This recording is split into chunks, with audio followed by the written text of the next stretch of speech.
استغفراللہ کہ جو گوشت پوشت حرام ہے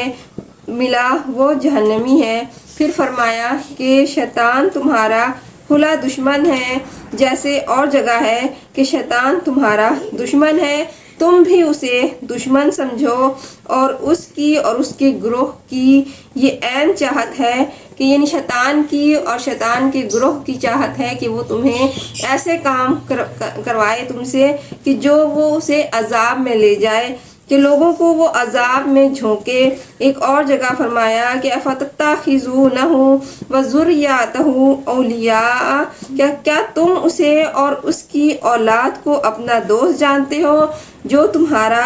دشمن ہے، اور ظالموں کے لیے برا بدلہ ہے۔ تو خطوط شیطان سے مراد اللہ تعالیٰ کی ہر معصیت ہے کہ جس میں شیطان کا بہکاوا ہوتا ہے۔ شعبی رحمۃ اللہ علیہ فرماتے ہیں کہ ایک شخص نے نظر مانی کہ وہ اپنے لڑکے کو ذبح کرے گا، اور حضرت جب یہ واقعہ پہنچا تو آپ نے یہ فتویٰ دیا کہ وہ شخص بھیڑ کو ذبح کرے، یعنی یہ نظر ماننا جو ہے وہ صحیح نہیں ہے۔ حضرت ابن مسعود رضی اللہ تعالیٰ عنہ ایک دن بکری کا کھر نمک لگا کر کھا رہے تھے، تو ایک شخص جو آپ کے پاس بیٹھا ہوا تھا وہ ہٹ کر دور جا بیٹھا، تو آپ نے فرمایا کھاؤ، اس نے کہا میں نہیں کھاؤں گا۔ آپ نے پوچھا کیا روزے سے ہو؟ تو کہا نہیں، میں نے تو اسے اپنے اوپر حرام کر چکا ہوں۔ تو آپ نے فرمایا یہ شیطان کی راہ چلنا ہے، اپنی قسم کا کفارہ دو اور کھا لو۔ ابو رافع کہتے ہیں کہ ایک دن میں اپنی بیوی پر ناراض ہوا تو وہ کہنے لگی کہ میں ایک دن یہودیہ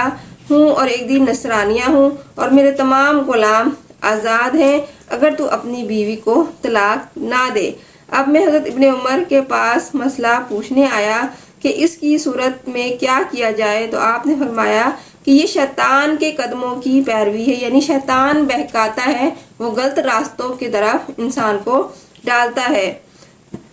پھر میں زینب بنت سلمہ کے پاس گیا، اور اس وقت وہ مدینہ بھر میں ان سے زیادہ یعنی سمجھدار عورت اور کوئی نہیں تھی، تو ان سے بھی یہی جواب ملا، یعنی کہ ایسی فتویٰ یا ایسی جو ہے وہ نظر نہیں مانی جائے جو صحیح نہیں ہے۔ جو حضرت ابن عباس رضی اللہ عنہ کا فتویٰ ہے کہ جو قسم غصے کی حالت میں کھائی جائے اور جو نظر ایسی حالت میں مانی جائے وہ شیطان کی قدم کی تابعداری ہے، یعنی اس کے غصے کی حالت میں قسم جو کھائی جائے وہ شیطان کی طرف سے ہے، اور اس کا کفارہ قسم کے کفارے کے برابر ہے۔ پھر فرمایا کہ شیطان تمہیں برے کاموں اور اس سے بھی بڑھ کر زنا کاری اور اس سے بڑھ کر خدا پر جو ہے ان باتوں کے جوڑ لینے کو کہتا ہے، یعنی خدا کے ساتھ شرک نہیں ٹھہرائے جن کا تمہیں علم نہ ہو، پس ہر کافر اور بدعتی اس میں داخل ہے جو برائی کا حکم کرے اور بدی کی طرف رغبت دلائے،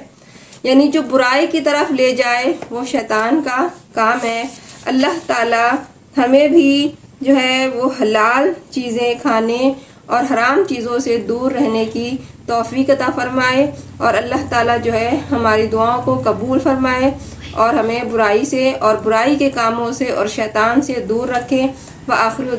دعوانا ان الحمد للہ رب العالمین۔